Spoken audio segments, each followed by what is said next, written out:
Good afternoon. Life line కార్యక్రమానికి స్వాగతం. మీరు గర్భాశయంలో ఉన్నటువంటి కంటులతో బాధపడుతున్నారు, అలాగే పీసీఓడి సమస్యతో కూడా బాధపడుతున్నారు. మహిళలకు సంబంధించి ఈ సమస్యలపైన చర్చించడానికి మన స్టూడియోకి వచ్చారు doctor Deepti, Ayurveda consultant, Ayurveda international hospital నుంచి మన స్టూడియోలో ఉన్నారు.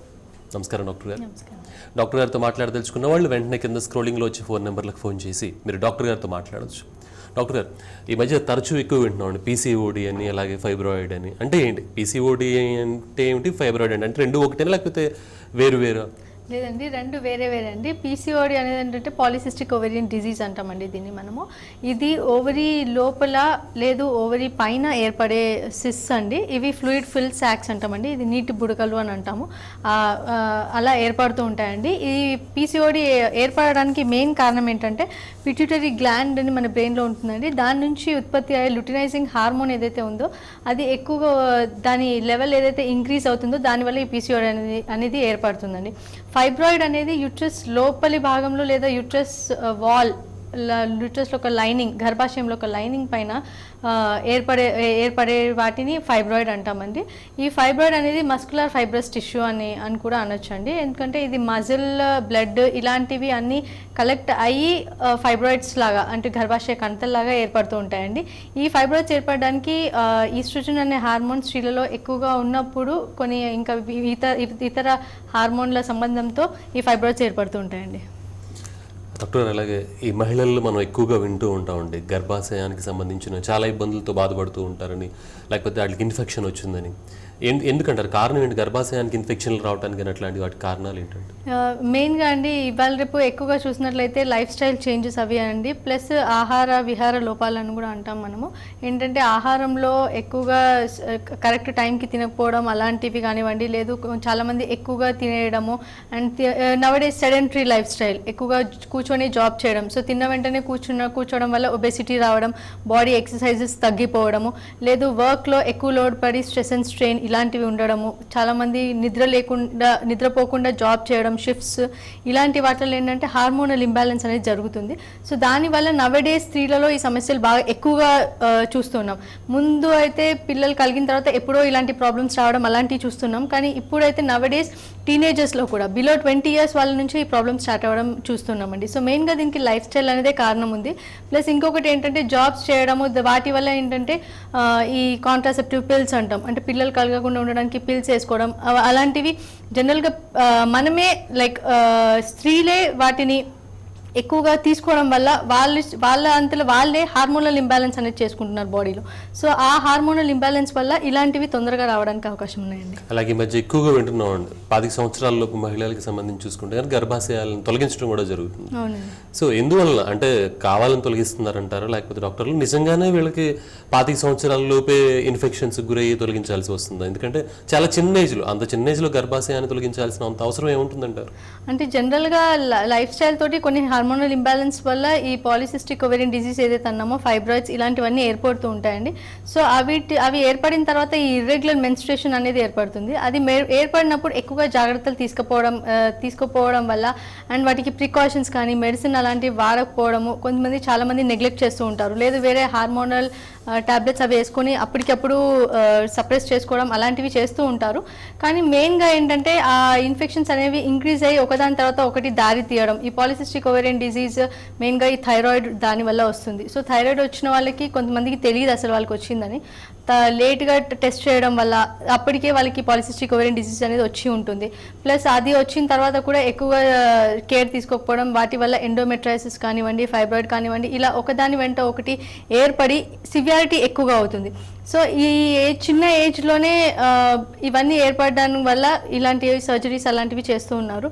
కానీ ఆ ప్రాబ్లం ఏదైతే చిన్నగా ఉందో దానికి త్వరగా ట్రీట్మెంట్ తీసుకున్నట్లయితే ఆయుర్వేదిక్లో మెయిన్గా వాటికి సర్జరీస్ ప్రివెంట్ చేయడానికి పాలిసిస్టిక్ ఓవేరియన్ డిజీజ్ కానివ్వండి, ఫైబ్రాయిడ్ కానివ్వండి, థైరాయిడ్ కానివ్వండి, ఇలాంటి అన్ని ప్రాబ్లమ్స్కి ఆయుర్వేదిక్లో ఓన్లీ మెడిసినల్ ట్రీట్మెంట్స్ దాంతోపాటు పంచకర్మ ట్రీట్మెంట్స్ ఉన్నాయండి. ఈ ట్రీట్మెంట్స్ తీసుకుంటే సర్జరీ వరకు వెళ్ళాల్సిన అవసరం ఉండదండి. తక్కువగా ఉన్న స్టేజ్లోనే ఈ మెడిసిన్స్ అండ్ పంచకర్మ ట్రీట్మెంట్స్ తోటి తగ్గించేసుకోవచ్చండి. అలాగే ఈ పీసీఓడి కానీ ఈ ఫైబ్రాయిడ్ ఏదైతే ఉందో ఇది హార్మోనల్ సమస్య లేకపోతే వేరే కారణాలు ఏమైనా ఉన్నాయంటారు అసలు? జనరల్గా మోడర్న్ మెడిసిన్లో అయితే అవి హార్మోనల్ చేంజెస్ అంటారండి. ఫీమేల్ బాడీలో ఉన్న ఈ estrogen and progesterone hormonal imbalances వల్ల ఈ సమస్యలు వస్తూ ఉంటాయని అంటారు. కానీ ఆయుర్వేదిక్లో అయితే మెయిన్గా త్రిదోషాలు, వాతపిత్త కఫలు అని చెప్పారు కదండి, ఆ త్రిదోషాలు ఏవైతే రక్తం, మాంసం అండ్ మేధస్సు అనే ధాతువులను వాటిని దూషింపజేసి ఇలాంటి ప్రాబ్లమ్స్ కలుగజేస్తాయని చెప్తారండి. ఎగ్జాక్ట్గా హార్మోనల్ అనుకుంటా. మెయిన్గా ఈ ప్రాబ్లమ్స్ ఆయుర్వేదంలో కూడా స్త్రీరోగ అనే ప్రత్యేక విభాగం ఉందండి. వాటిలో ఈ పీసీఓడి, ఫైబ్రాయిడ్స్ ఇలాంటి అన్ని సమస్యల గురించి చర్చించబడింది. వాటి లక్షణాలని, చికిత్సలను అన్నిటినీ చెప్పబడ్డాయండి. సో ఈ ఆయుర్వేదిక్లో వీటికి సంబంధించి ప్రత్యేకమైన చికిత్సలు కూడా ఉన్నాయండి. ఓకే అండి, మీతో మాట్లాడటానికి కాలర్ సతీష్ ఉన్నారండి. సతీష్ గారు, హలో. ఓకే, లైన్ డిస్కనెక్ట్ అయినట్టుందండి. అంటే ఈ గర్భాశయానికి సంబంధించి చూసుకుంటే కనుక ఒక్కోసారి అవి క్యాన్సర్ కూడా దారితీసే అవకాశాలు ఉన్నాయని కూడా మనం తరచూ వింటూ ఉండే. ఎలా దారితీస్తాయి అంటారు? అంటే రావడానికి కారణాలు ఏంటంటారు అసలు? జనరల్గా క్యాన్సర్ అనేది ఎక్కువగా చాలా మటుకు కారణాలు ఏం తెలియవండి. ఎందుకంటే కొంచెం ఆహార విహారాలు అవన్నీ కరెక్ట్గా ఉన్న వాళ్ళలో కూడా మనం చూస్తూ ఉంటాం. సో అది ఎప్పటికీ లైక్ అన్నోన్ అన్నట్టే ఉన్నది, తెలియదు అని. కానీ దానికి చాలా మటుకు కారణాలు ఏంటంటే డే టు డే లైఫ్ స్టైల్లో కూడా కొన్ని మార్పులు చేర్పుల వల్ల కూడా వస్తుందండి. కొంతమంది ఏంటంటే 35 దాటేంత వరకు కూడా పిల్లల్ని కనలేకపోవడం, జాబ్ వృత్తిరీత్యా, సో లేట్ మ్యారేజెస్, దాని తర్వాత లేట్గా పిల్లల్ని కనడము, ఇలాంటివి ఏంటంటే 35 years దాటితే యాక్చువల్గా ఫర్టిలిటీ పీరియడ్ అంటామండి. పిల్లలు కనే ఏదైతే ఉందో అది యూట్రస్కి అంత బలం తగ్గిపోయి పిల్లల్ని కనలేకపోవడం, అలాంటి సమస్యలు ఏర్పడుతుంటాయి. కానీ లేట్గా పిల్లల్ని కనడం కానివ్వండి, లేదు దాని తర్వాత కూడా కొన్ని ఇంబ్యాలెన్సెస్ వల్ల మెనోపాజ్ స్టేజ్ అంటాం. అంటే ఎప్పుడైతే పిల్లలను కనే శక్తి ఆగిపోతుందో, మెనోపాజ్ స్టేజ్ అంటే మెన్స్ట్రుయేషన్ ఎప్పుడైతే స్టాప్ అవుతుందో, అది యాక్చువల్గా మెనోపాజ్ అనేది 45 years నుంచి 55 మధ్యలో వస్తుంది.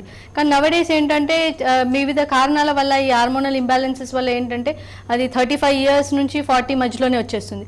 సో ఇలాంటి కారణాల వల్ల అవి మెనోపాజ్ స్టేజ్ ముందు రావడం కానివ్వండి, లేదు ఈ యూట్రైన్ ఇన్ఫెక్షన్స్ అని అంటాం, ఈ గర్భాశయంలో ఏవైతే ఇన్ఫెక్షన్స్ అవన్నీ ఉన్నాయో అవి ఈ క్యాన్సరస్ లేటర్ స్టేజ్లో లైక్ ట్రీట్మెంట్ మనం తీసుకోకపోయినట్లయితే లేటర్గా అవి పరిణామం చెంది క్యాన్సరస్గా చేంజ్ అవుతుంది. ఓకే, మీతో మాట్లాడడానికి కాలర్ సతీష్ ఉన్నారండి. సతీష్ గారు డాక్టర్ గారితో మాట్లాడండి మీరు డాక్టర్ గారు. మేడం గారు చెప్పండి. మా ఆవిడకి మెడిసిన్ జరుగుతుందండి. అయితే మేము డాక్టర్ గారు చూపడితే మీకు సిస్ట్లో ఉన్నాయని చెప్పారండి. ఓకే అండి. లాస్ట్ మంత్ ల్యాప్టాప్ చేశాను, 2 months బ్యాక్ అసిస్టెంట్ చేశారు. ఏంటండి మీ వాయిస్ బ్రేక్ అవుతుంది సతీష్ గారు. సిస్ట్లో ఉన్నాయని చెప్పారండి మాకు. అవునండి. అయితే ల్యాప్టాప్ చేస్తే అసిస్టెంట్ క్లీన్ చేశారండి. ఓకే. అయితే ఇప్పుడు 2 months అయిపోతుంది కానీ మాకు ఇంకా ప్రెగ్నెన్సీ రాలేదు. అంటే నాకు 155 counts ఉన్నాయండి. ఓకే. మోటిలిటీ 80 ఉంది కానీ మార్పాలజికల్ డిఫెక్ట్ ఉందని అన్నారు. 2-3 months కోర్స్ ఇచ్చారు, వాడాము. ఓకే అండి. అయినా ఇంత ప్రెగ్నెన్సీ అందుకోలేదండి. అంటే మేము ఫుడ్ ఎలాంటి తీసుకోవాలండి? మార్పాలజికల్ డిఫెక్ట్స్ ఎలాంటి తీసుకోవాలి? ఓకే అండి. ఇది మెయిన్గా మీరు చెప్పారు ఇద్దరికి పరీక్షలు చేయించుకున్నామన్నారు, ల్యాప్రోస్కోపిక్తో ఈ సిస్ కూడా తీసామన్నారండి. సో రావడానికి ఎక్కువగా ప్రెగ్నెన్సీ రావడానికి ఛాన్సెస్ ఉన్నాయండి. సో ఏంటంటే మెయిన్గా ఈ అండం ఎప్పుడు విడుదల అవుతుందో అది చూసుకోవాలండి. సో అండ్ మీది కూడా మెబిలిటీ మంచిగానే ఉంది అన్నారు, కొంచెం మార్ఫాలజీ అది డిఫర్ అవుతుంది అన్నారు. సో మీరు అన్నీ ఒకసారి రిపోర్ట్స్ తీసుకొని ఆయుర్వేద ఇంటర్నేషనల్కి వచ్చినట్టయితే మీ వైఫ్ది కూడా ఏంటంటే అన్ని రిపోర్ట్స్ చూడాల్సి ఉంటుంది, మీవి కూడా చూడాల్సి ఉంటుంది. మీ వైఫ్ది కూడా లైక్ మెన్స్ట్రుయేషన్ ఎలా ఉంది, ఎన్ని డేస్ ఉంది, అలాంటివన్నీ ఎన్ని డేస్ అవుతుంది, ఎంత గ్యాప్ ఉంది, అదంతా కొన్ని చూసుకోవాల్సి ఉంటుంది.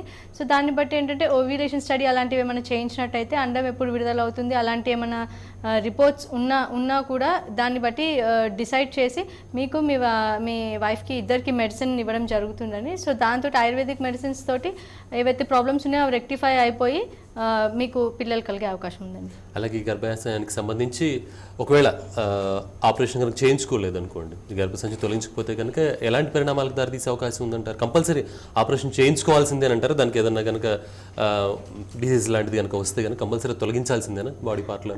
లేదండి, యాక్చువల్గా ఆయుర్వేదిక్లో ఏం చెప్తారంటే ఈ పాలిసిస్టిక్ ఓవేరియన్ డిజీజ్ కానివ్వండి, ఎండోమెట్రైటిస్ కానివ్వండి, ఈ ఫైబ్రాయిడ్స్ కానివ్వండి, వీటన్నిటికీ మెడిసిన్స్ అండ్ పంచకర్మ ట్రీట్మెంట్స్ ఉన్నాయండి. సో అవి చిన్నగా ఉన్నప్పుడే ఫైబ్రాయిడ్స్ ఏవైతే ఉన్నాయో చిన్నగా ఉన్నప్పుడే దానికి ట్రీట్మెంట్ చేంజ్ చేసుకుంటే బెటర్ అండి. ఇది ఏంటంటే ఫైబ్రాయిడ్స్ వీటికి ఏంటంటే పంచకర్మ ట్రీట్మెంట్స్ ఉత్తరవస్తి అని చెప్తామండి ఆయుర్వేదంలో, అది ఉంది. ఇంకొకటి మెయిన్గా పిచ్చు అని లోపల లైక్ ఇంటర్నల్గా యూట్రస్కి కొన్ని మెడిసిన్స్ పంపించడం జరుగుతుంది. And at the same time మనము ఎక్స్టర్నల్గా మామూలుగా ఇంటర్నల్ మెడిసిన్ అవన్నీ ఆయుర్వేదిక్లో మెడిసిన్స్ ఉన్నాయండి. సో వాటి ద్వారా ఆ ఫైబ్రాయిడ్స్ పీసీఓడి ఏవైతే ఉన్నాయో అవి చిన్న స్టేజ్లో ఉన్నప్పుడు క్యూర్ అయ్యే మ్యాక్సిమం పర్సెంటేజ్ వరకు క్యూర్ అయిపోతుందండి. పెద్దగా ఉన్న వాటికి కొంచెం టైం పడుతుంది, కానీ ఎంత తొందరగా అయితే అంత తొందరగా ట్రీట్మెంట్ తీసుకుంటే వీటన్నిటికీ సర్జరీ ప్రివెంట్ చేయొచ్చండి. సర్జరీ ప్రివెంట్ చేసి అంటే మొత్తానికి మీరు చెప్పేది ఏంటంటే ఈ రావడానికి ప్రధాన కారణం ఆహారపు అలవాట్లు, శారీరక వ్యాయామం లేకపోవడం వల్ల ఇలాంటివి ఎక్కువగా వచ్చే అవకాశం ఉంది మెయిన్గా అండి. ప్లస్ ఎక్కువగా ఇవాళ స్ట్రెస్, స్ట్రెయిన్ ఇవన్నీ అంటున్నాం కదండి. సో వాటి వల్ల కానివ్వండి, ఎక్కువ బరువుగా ఉండడము, ఓవర్ వెయిట్, అండ్ మరీ తక్కువగా బరువు ఉన్న వాళ్ళలో అనీమియా అనేది అంటాం కదండి, బ్లడ్ లేకపోవడం, దానివల్ల కూడా వీక్నెస్గా ఉండి యూట్రస్ అనేది వీక్ అయ్యి కూడా ఇలాంటివి ఏర్పడడానికి ఛాన్స్ ఉంటుంది. అలాగే మరి పిల్లలు మీరు చెప్తున్నారు 35 దాటిన తర్వాత ఇబ్బంది, అంటే ఏ ఏజ్ లోపు మహిళలకు కనుక పిల్లలు పుడితే ఇట్లాంటి సమస్యలు కూడా కొంచెం దూరంగా ఉండే అవకాశం ఉంటుందండి? జనరల్గా అయితే 22 నుంచి 35 వరకు, 32 వరకు, 10 years 12 years మధ్యలోనే ఎప్పుడైనా సరే అది బెటర్ అండి. 20 లోపు వాళ్ళకు కూడా ఏంటంటే యూట్రస్ కొంచెం వీక్గా ఉండి లైక్ 18 లోపు తీసుకోవచ్చు అండి. జనరల్గా 18 to 20 ఉన్న వాళ్ళకంటే లోపు తీసుకున్న వాళ్ళైతే జనరల్గా 16 years 17 yearsలో కూడా కొంతమంది పిల్లలకి అంటుంటారు ఎర్లీ మ్యారేజెస్లో. సో వాళ్ళలో ఏంటంటే యూట్రస్ వీక్గానే ఉంటుంది, ఇంకా ఎక్కువగా స్ట్రెంగ్తన్ కాదు, కాబట్టి తొందరగా అబార్షన్స్ అయ్యడానికి ఛాన్స్ ఉంటుందండి. And at the same time 35 పైన అయిన వాళ్ళకి కూడా ఏంటంటే ఈస్ట్రోజన్ లెవెల్స్, ప్రొజెస్ట్రాన్ లెవెల్స్ అనేది ఫీమేల్ సెక్స్ హార్మోన్స్ ఏవైతే ఉన్నాయో వాటి ఇంబ్యాలెన్స్ ద్వారా కూడా తొందరగా పిల్లలు కనలేకపోవడము అండ్ అది తగ్గిపోతూ ఉంటుందండి. అంటే యూట్రస్ బలము అనేది తగ్గుతూ ఉంటుంది. సో మిస్క్యారేజెస్ అంటామండి, తొందరగా అబార్షన్స్ అవ్వడానికి ఛాన్స్ ఉంటుంది, లేదా ఇంకేదైనా వేరే ఇన్ఫెక్షన్స్ రావడానికి ఛాన్స్ ఉంటుందండి. అలాగే ఈ పీసీఓడి యొక్క లక్షణాలు ఎలా ఉంటాయంటారు? మనం కనుక ముందే కనుక గుర్తించాలంటే కనుక ఎలా గుర్తించవచ్చు? పీసీఓడి జనరల్గా చిన్న సిస్ ఉంటే మాత్రం అది ఎక్కువగా లక్షణాలు లాంటివి ఏమీ ఏర్పడవండి. అవి ఒకవేళ 2 ovaries పైన పాలిసిస్టిక్ ఓవేరియన్ డిజీజ్ ఏదైతే అంటామో అది ఎక్కువగా సిస్ ఉంటే మాత్రం ఓవరీస్ పైన, దానివల్ల ఏంటంటే లోవర్ అబ్డమ్లో కొంచెం పెయిన్ రావడం కానివ్వండి అలాంటివి జరుగుతూ ఉంటాయి. అండ్ వాటితో పాటు ఏంటంటే ఇర్రెగ్యులర్ మెన్స్ట్రేషన్ అంటామండి, ఎప్పుడైనా ఎక్కువగా ఫ్లో అవ్వడం కానీ లేదు తక్కువ ఫ్లో ఉండడము, అండ్ మెన్స్ట్రేషన్ అనేది 2 or 3 months తర్వాత ఒకసారి రావడము, ఇలాంటివి చూస్తూ ఉంటాము. అండ్ వీళ్ళలో ఎక్కువ మటుకు థైరాయిడ్ హిస్టరీ ఉంటుందండి, హైపోథైరాయిడిజం కానీ హైపర్ థైరాయిడిజం కానీ ఇలాంటి హిస్టరీ ఉంటుంది. అండ్ మెయిన్గా వీళ్ళలో ఏంటంటే ల్యూటినైజింగ్ హార్మోన్ అనేది పిట్యూటరీ గ్లాండ్ నుంచి ఏదైతే రిలీజ్ అవుతుందో అది ఎక్సెస్గా రిలీజ్ అవ్వడము, అండ్ మేల్ హార్మోన్ టెస్టోస్టెరోన్ అనే హార్మోన్ ఉంటుందండి. ఆ హార్మోన్ యొక్క ప్రభావం వల్ల వీళ్ళలో ఈ పీసీఓడి అనే వాళ్ళలో ఎక్కువగా హెయిర్ గ్రోత్, బాడీ పైన ఎక్కువగా హెయిర్ గ్రోత్ రావడం, ఇలాంటివి అంటే ఫ్యూచర్లో పీసీఓడికి త్వరగా చికిత్స చేయకపోతే ఇవన్నీ పరిణామాలకి దారితీస్తుంది. అండ్ ఈ పీసీఓడి ఉన్న వాళ్ళలో ఏంటంటే ఈ ఇన్సులిన్ అనే దానికి వీళ్ళు ఎక్కువగా రెసిస్టెన్స్ అనేది చెప్తామండి, దానికి రెసిస్టెన్స్గా తయారవుతుంది బాడీ. సో ఏంటంటే వీళ్ళలో తొందరగా డయాబెటీస్ మెలిటస్ అంటామండి, షుగర్ ఏదైతే జనరల్గా అంటామో అది రావడానికి తొందరగా ఛాన్స్ ఉంటుందండి. అండ్ మెయిన్గా వీళ్ళలో ఈ హార్ట్కి సంబంధించిన ప్రాబ్లమ్స్ కానివ్వండి, బీపీ ఎక్కువగా రేజ్ అవ్వడం, ఇలాంటి ప్రాబ్లమ్స్ చూస్తూ ఉంటాము. అండ్ ఓవర్ వెయిట్, లైక్ వీళ్ళలో బరువు కూడా మెన్స్ట్రేషన్ కరెక్ట్గా లేక బరువు కూడా ఎక్కువగా పెరగడం జరుగుతుందండి. అలాగే పరిశుభ్రత విషయానికి వస్తే కనుక శుభ్రత లేకపోవడం వలన కూడా ఇలాంటి సమస్యలు, జబ్బులు వచ్చే అవకాశం ఉంది అంటారు, అది నిజమే అంటారు? జనరల్గా అండి, ఎందుకంటే మెయిన్గా పరిశుభ్రత అనేది ప్రతిదానికి ఉంటుంది కాబట్టి అది జనరల్గా కఠినంగా పాటించాల్సి ఉంటుందండి. ఓకే అండి, లైఫ్ లైన్ కార్యక్రమంలో ఇప్పుడు ఒక షార్ట్ బ్రేక్ తీసుకుందాం, చూస్తూనే ఉండండి TV1.